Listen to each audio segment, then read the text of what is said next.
The laughter was the hardest part.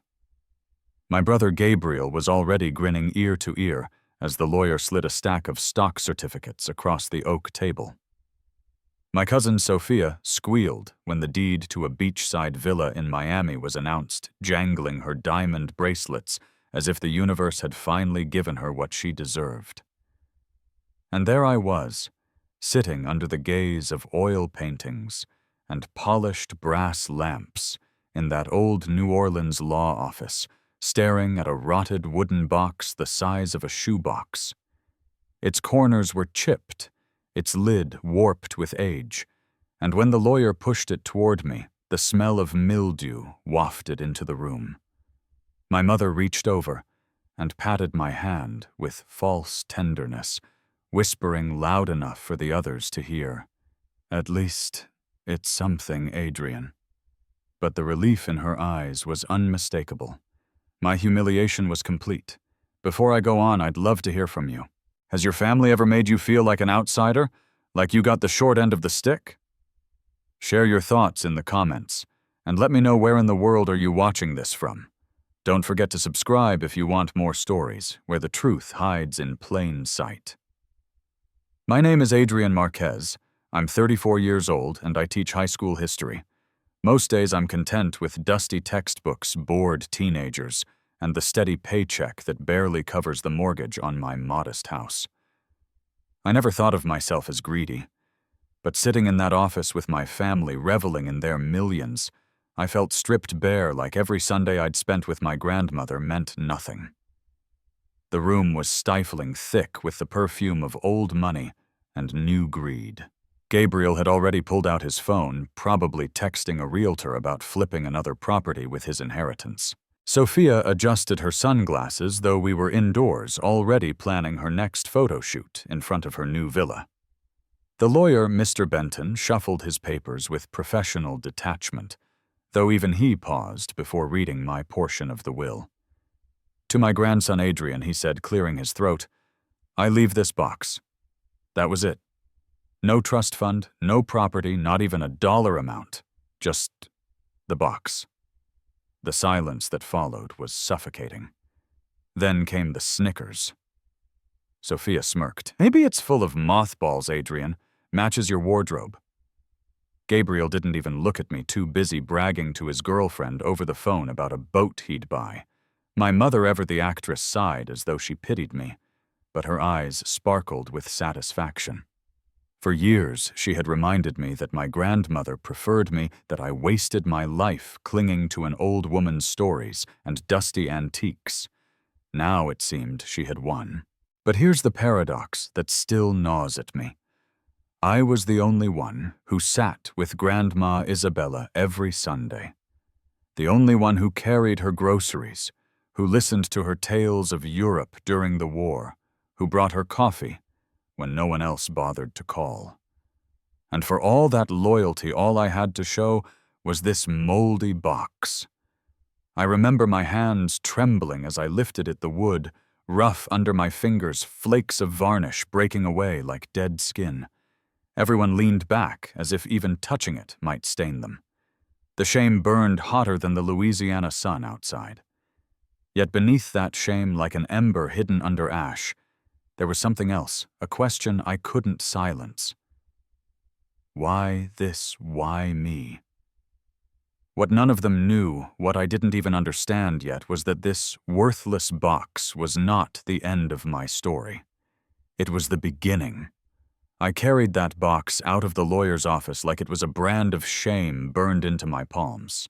The sound of Sophia's laughter still echoed in my ears, and Gabriel's voice bragging about yachts rang louder than the traffic outside. But as I stepped into the heavy New Orleans heat, my mind didn't stay in the present. It drifted backward to a cluttered little shop on Magazine Street, and to the woman everyone else dismissed as nothing more than a foolish old relic collector, my grandmother Isabella Cruz. To the family, she was crazy Isabella. They mocked her threadbare dresses, her scuffed shoes, the way her gray hair was always pulled into the same bun. They rolled their eyes at her habit of wrapping gifts in yesterday's newspaper. At holidays, when she shuffled in carrying something old and odd, a brass compass, a chipped teacup, they exchanged smirks across the table, silently agreeing she belonged to another century. But to me, she was never a joke. She was the only person who made me feel like I wasn't invisible. Her shop was dim and smelled of old wood and dust, a maze of clocks that hadn't ticked in decades, and cabinets stuffed with forgotten photographs. Most people would step inside, take one glance at the shadows, and walk right back out. But I stayed. Every Sunday after church, while my family headed to fancy brunches with bottomless mimosas, I carried a cup of coffee and a sandwich from the deli down the street and sat with her among the relics. She had this way of holding an object, an ivory-handled knife, a pocket watch with a cracked face, like it was alive, like it had stories buried in its silence. "Listen closely, Adrian," she'd say, her voice soft but steady. "People think history is in books, but real history, it hides in things people throw away." Then she'd show me how to read the clues, the faint engravings on a spoon that proved it once belonged to a soldier, the stitching on a chair that revealed its maker, the weight of a silver coin that told you whether it was real or fake. Those afternoons were lessons disguised as conversations. She'd let me wind the gears of a music box until it creaked to life, the melody faint but haunting. She'd press a magnifying glass into my hand and guide me to spot the subtle difference between real gold and cheap brass. She didn't just teach me to see value in objects, she taught me to see value in patience, in silence, in details everyone else ignored. And then there was Victor. He lived 2 doors down from the shop, an old man with a crooked cane and eyes that never missed a thing. Most people barely noticed him, but he noticed everything. More than once, as I helped Isabella sweep the floor or fix a broken cabinet hinge, Victor would stop in, leaning on the counter. He'd nod toward me and murmur, "One day, boy, you'll understand. That woman's sharper than the rest of your family put together." At the time, I thought he was just being kind. But the way he said it, with a hint of knowing, always stuck with me.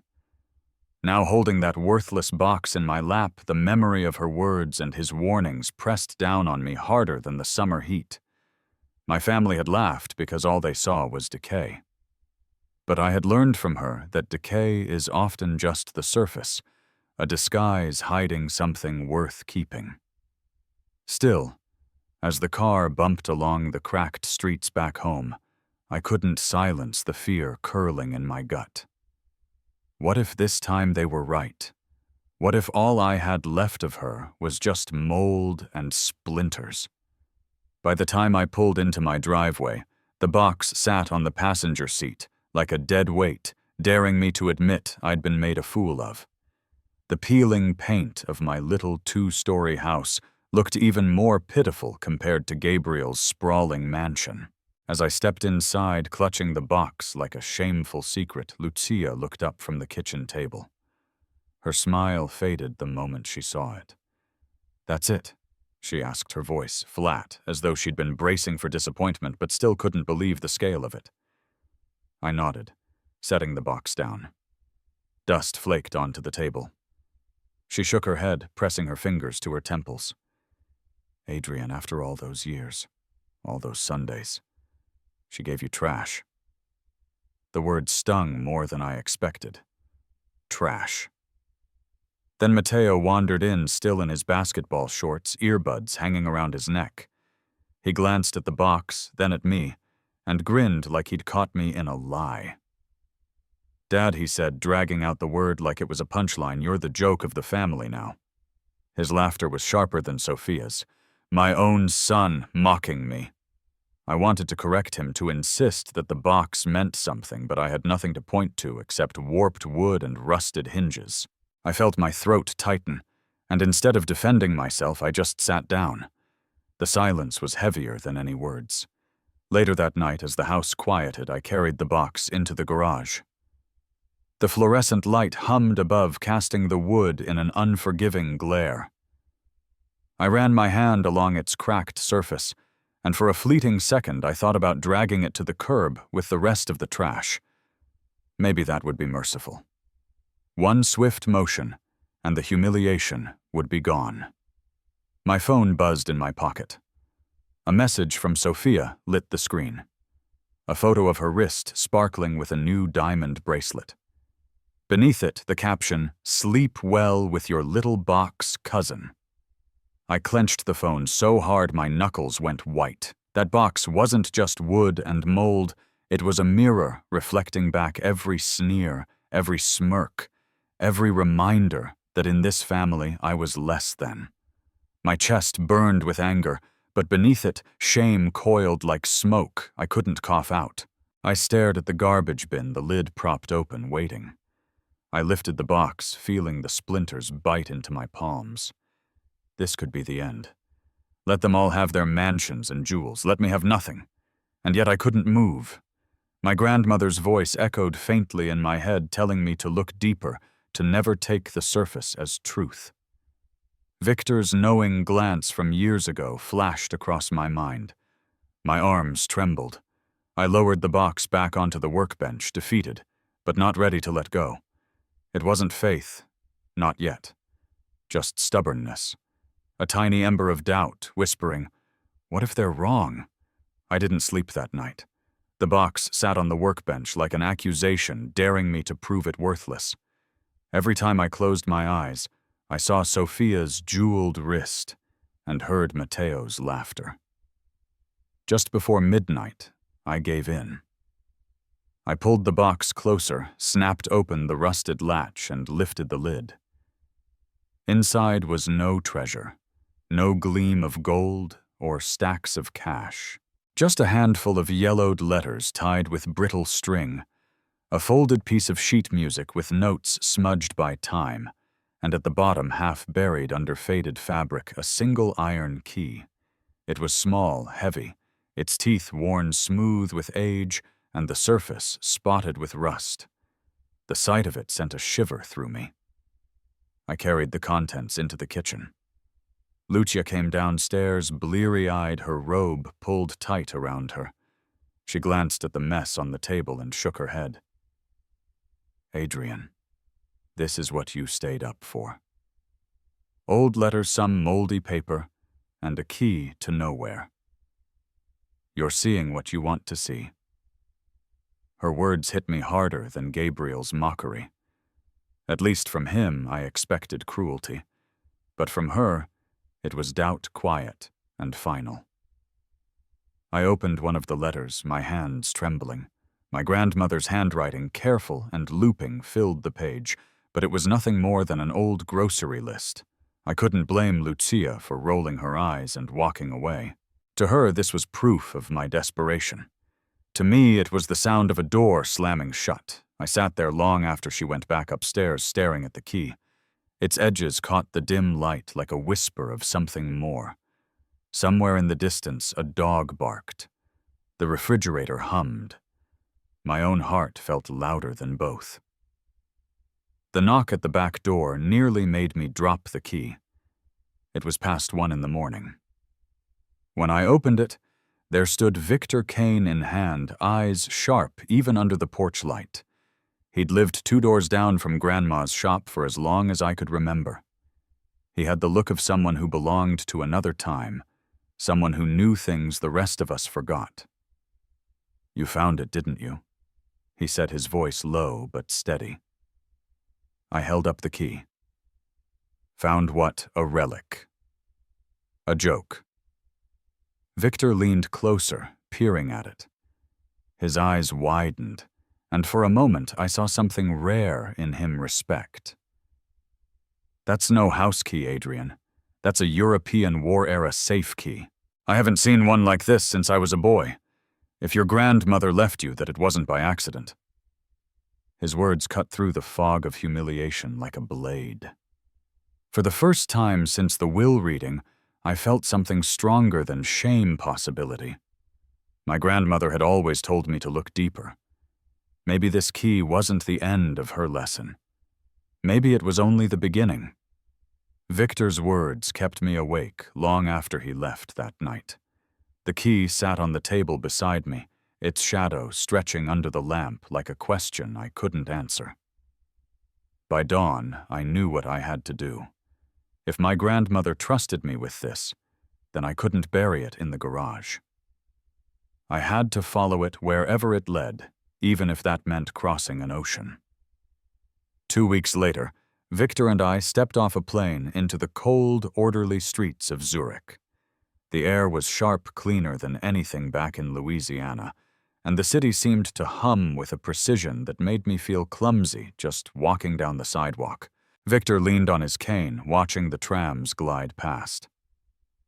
"This is where your grandmother wanted you," he said quietly. "Don't doubt it now."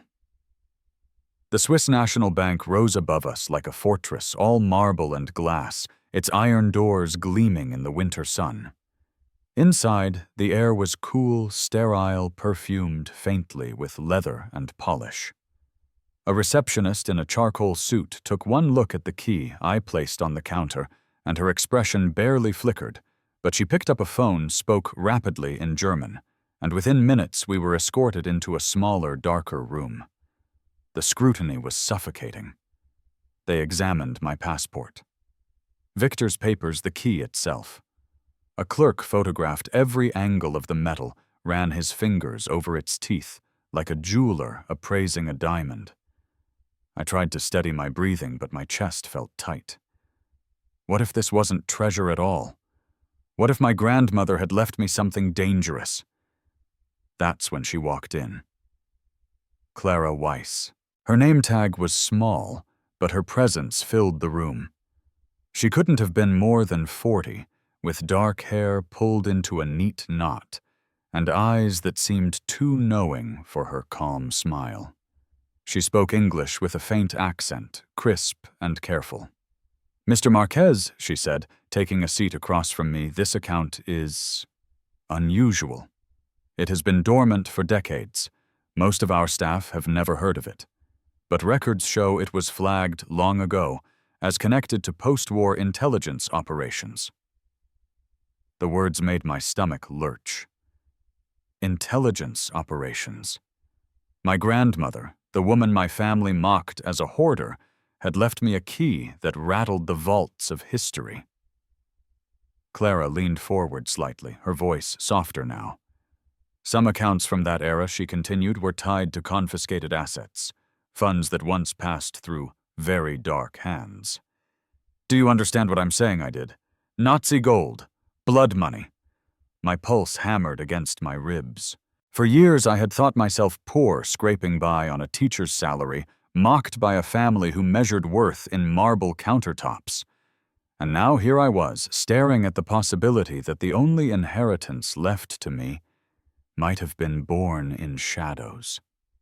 Victor reached across the table, his weathered hand steady on mine.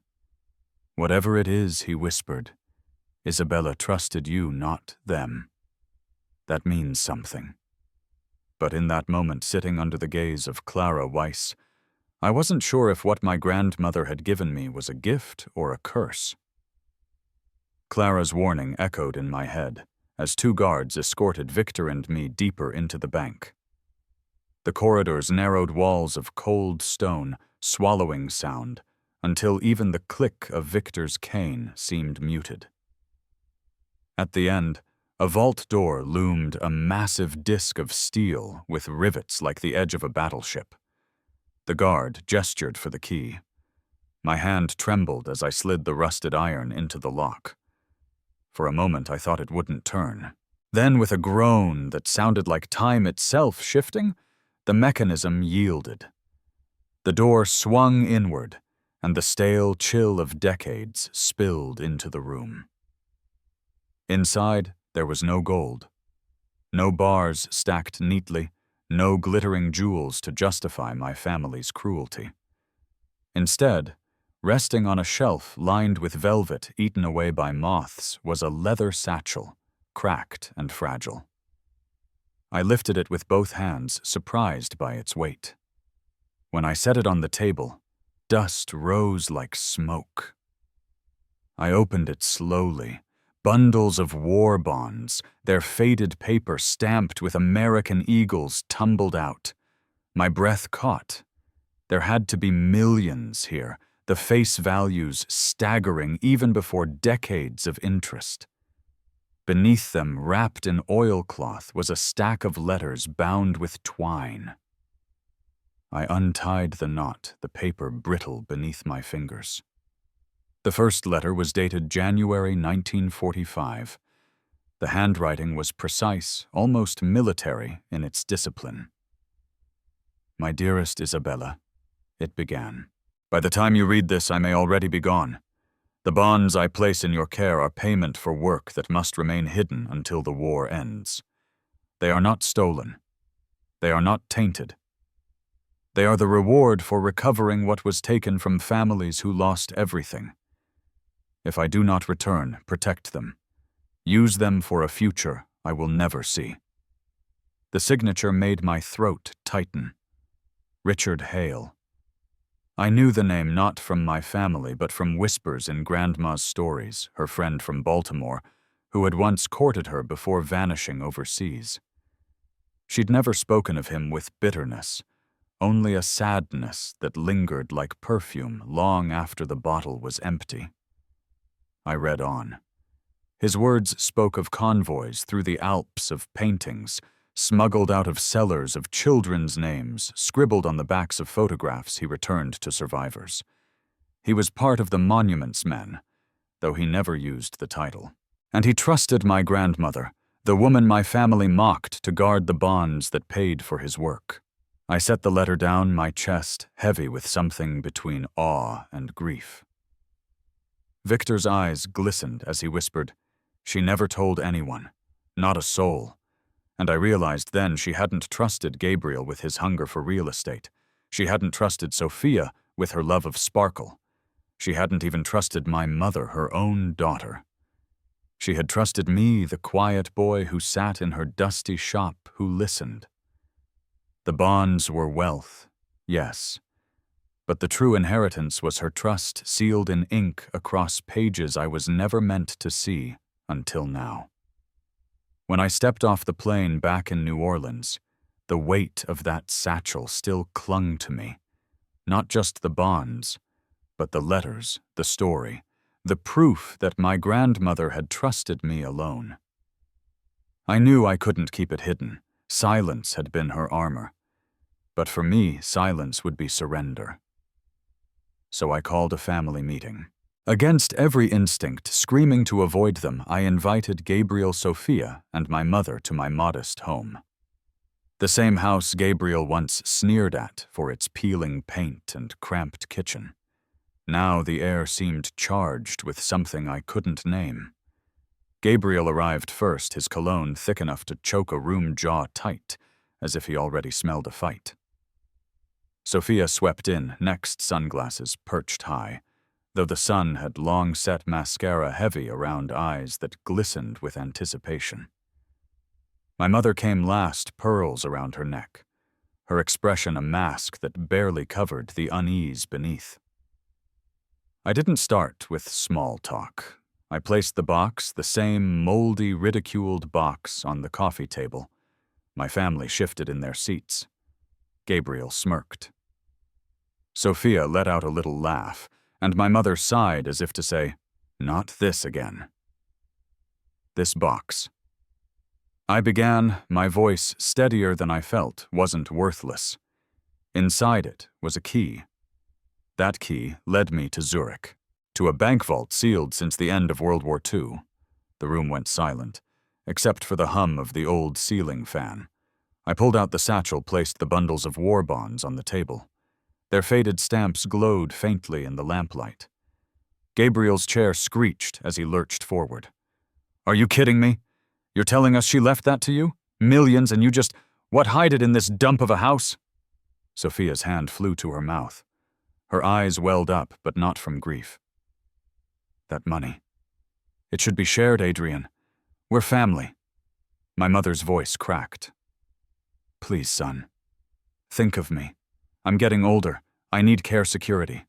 Your grandmother would have wanted fairness." I shook my head slowly. She did want fairness. That's why she left each of you what you could handle. She knew Gabriel would chase property, Sophia would chase jewels, and you, Mother, would chase comfort. But she left me trust. And this, I tapped the satchel, belongs to me because I was the only one who looked deeper. Gabriel's face reddened. "I'll sue you," he snapped. Before the threat could fester, the front door opened. Martin Alvarez, the attorney I'd hired, stepped inside with his briefcase. He nodded to me, then addressed the room. "I've reviewed the documents.